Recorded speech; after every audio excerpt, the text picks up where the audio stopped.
YS Jaganmohan Reddy గారికి విన్నవించుకోవాలనుకుంటున్నాను. చెప్పమ్మా. Sir నమస్తే. ఎవరికి చెప్పకూడదు అలాగే చెప్పు. సార్ ఏంటి సార్ ఆంధ్రప్రదేశ్ లో పరిస్థితిని ఆయన అధికార ముఖ్యమంత్రి ఎందుకని ఎటువంటి భరోసా సామాన్య ప్రజలకు లేదు. ప్రభుత్వాన్ని ప్రశ్నిస్తే పవన్ కళ్యాణ్ తిడితే హిందూ దేవతలు తిడితే ప్రశ్న అంటారా పిచ్చిదానా? ఎఫ్ఐఆర్స్ ఫైల్ చేస్తూ చేయొచ్చు. మమ్మల్ని ఎంత అవమానపరుస్తున్నారు దయచేసి గమనించండి. నువ్వు ఎంత అవమానం చేస్తున్నావు హిందువుల్ని దేశంలో, అది చూసుకో. తప్పుడు ప్రచారం చేస్తున్నది ఎవరు తెలుసు ప్రజలకి, పోలీసులకి తెలుసు. ఇలా జరుగుతుందని చెప్పేసి విస్తృతంగా ప్రచారం చేస్తున్నది ఎవరు? జోసఫ్ అనే క్యారెక్టర్ క్రియేట్ చేసింది ఎవరు అది చెప్పు ముందు. మినిమం కామన్ సెన్స్ అనేది ఉండదా? చదువుకున్న వాళ్ళ కామన్ సెన్స్ ఉండదు ఈ కాలంలో. ఉపయోగించామా? పోనీ ఏదైనా దొంగతనం చేసామా, హత్యలు చేసామా, అవి మేలు మీరు చేసే పని కన్నా. లేకపోతే భూములు కబ్జాలు చేసామా? ఎవరు ఉన్నాయి ఆంధ్రప్రదేశ్ లో జగన్మోహన్ రెడ్డి మళ్ళీ వచ్చి చేయొచ్చు. ఏం చేసామని సార్ మా మీద అక్రమ కేసులు? సార్ దయచేసి ఈ విషయం మీద మీరు ఖచ్చితంగా స్పందించాలి. స్పందించండి, అసెంబ్లీకి పొమ్మని చెప్పు మన జగన్మోహన్ రెడ్డి గారిని. ఎవరు లేరు, నేను ఒక సాధారణ మహిళని. సాధారణ మహిళ అంటే పని పాఠ చేసుకొని బతికే వాళ్ళు, నీలా సెలబ్రిటీలు కాదు. వీడియో చేస్తాక నాకున్న ఫైనాన్షియల్ సోర్సెస్ అంటే ముందుగానే ఒకసారి దెబ్బ తగిలింది. ఈ రోజు వరకు నా కుటుంబాన్ని పోషించుకోవడానికి నేను ఎంత కష్టపడుతున్నాను. ఏం పనిలే, మట్టి పనికి పోయినా రోజు 1000 రూపాయలు వస్తుంది, బతకచ్చు. అన్యాయం జరిగితే ప్రశ్నించకూడదు. ఎవరికి అన్యాయము? మాలాంటి సామాన్యులకు ఎవరు? సామాన్యులు అంటే ఇప్పుడే చెప్పినా కదా, పని చేసుకొని బతికేవాళ్ళు, కష్టపడి బతికేవాళ్ళు, నువ్వు కాదు. నా తల్లిదండ్రులు చాలా ఏజ్ పర్సన్స్. అవును, అందరికీ ఉంటారు తల్లిదండ్రులు, ముసలి ఉంటారు, నీ ఒక్కదానికే కాదు. అమ్మ ఏమి జరగదు.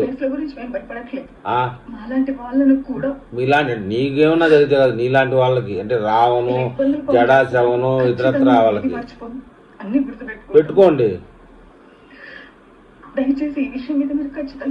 అసెంబ్లీలో మాట్లాడమని చెప్పు మా అన్నని, బాగుంటుంది. ఎవరు లేదులే, ఆయనేలే. అధికారంలో ఉన్న వాళ్ళు కేసులు పెట్టుకుంటూ వెళ్తే మరి జగన్మోహన్ రెడ్డి హయాంలో ఏం జరిగిందో? మాస్క్ అడిగితే కేసు పెట్టి చంపేశారు అమ్మాయి. నలుగురిలో వెతుక్కుంటూ మా కోసం వచ్చినటువంటి ఇది చూస్తే ఎంత అవమానం సార్.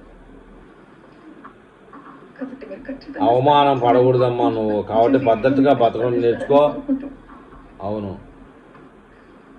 ఈ విషయం నేరుగా వైఎస్ జగన్మోహన్ రెడ్డి గారికి విన్నవించుకోవాలనుకుంటున్నాను. రాష్ట్రంలో సామాన్యులకు భరోసా లేదని ఎవరు లేరు, కూటమి ప్రభుత్వం గాలికి వదిలేసిందని చెప్పి ఏడుస్తుందండి ఈవిడ చేసిన పనులు, అక్రమాలు, దొంగతనాలు, కబ్జాల కంటే గొప్పవి. ఈ దొంగ ఏడుపులు కట్టిపెట్టి నీవు పోయి మూవీగన్ రెడ్డికి చెప్తే 3 ఏళ్ళు ఆగమ్మా నీకు న్యాయం చేస్తా అంటాడు. అంతేనే ఇంకేమన్నా?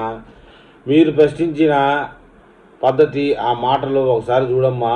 బూతులు, హిందూ దేవుళ్ళపై వాడిన కూతలు, పవన్ కళ్యాణ్ గారిని తిట్టిన తిట్లు నువ్వు పాటనవి వాళ్ళల్లో. ఈ ఏడుపులో అప్పుడు ఏడ్చుంటే ఇప్పుడు ఏడవాల్సిన పని లేదు. ప్రశ్నించడం వేరు, ప్రశ్నించడం పేరుతో బూతులు తిట్టడం వేరు అమ్మా అని ఎతో బతుకుతున్నారు. ఇంకన్నా తెలుసుకో. నీకు ఎన్నోసార్లు ఈ విధంగా చాలామంది చెప్పే ఉంటారు ఓవర్ యాక్టింగ్ తగ్గించుకోమని. నీ పాత వీడియోస్ అన్నీ తీసి ఒక పార్టీకి కొమ్ము కాస్తూ ఉండవా లేదని ఒకసారి పరిశీలన చేసుకో. మిగిలిన పార్టీలో వేస్ట్ అన్నట్టుగా, నోట్లో బబుల్ గమ్ము తిన్నట్టుగా వాగేదాన్ని నువ్వు వీడియోల్లో. ఏం సింపతి వేషాలు మింగడానికి ఏడుస్తున్నట్టు డ్రామాలు చేస్తున్నావు? బ్రతకడానికి ఈ వీడియోలు చేయాలి, వేరే పనులు ఏమి లేవా? ఈ మధ్య మా మహిళలు కూడా ఆటోలు నడుపుకుంటున్నారు, మహిళలు కూడా జొమాటోలు పనులు చేసుకొని బతుకుతున్నారు. ఇట్లాంటి ముఖ్యిష్ట పనులు చేయడం, మీడియా ముందుకు వచ్చి ఏడ్చడం మరీ లెక్క మాదిరి. ఇదే బతుకైపోయింది మీకు. ఒకసారి ఒక మాట అన్నావు, ఎవరేమన్నా ఐ డోంట్ కేర్ అని. ఇప్పుడు యాక్టింగ్ ఎందుకు చేస్తావు చెప్పు? అవసరమా? యాక్టింగ్ డోంట్ కేర్ అన్నప్పుడు కావాలి, దేనికైనా సిద్ధం కావాలి.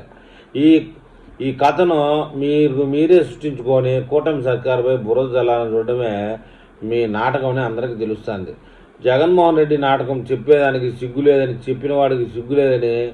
కానీ ఈసారి 2029లో 11 కాదు కదా, మీలాంటి వాళ్ళందరూ చేరి 2 సున్నాలు ఇచ్చేటట్టున్నారు. ఈ విషయంలో ఏం డౌట్ లేదు.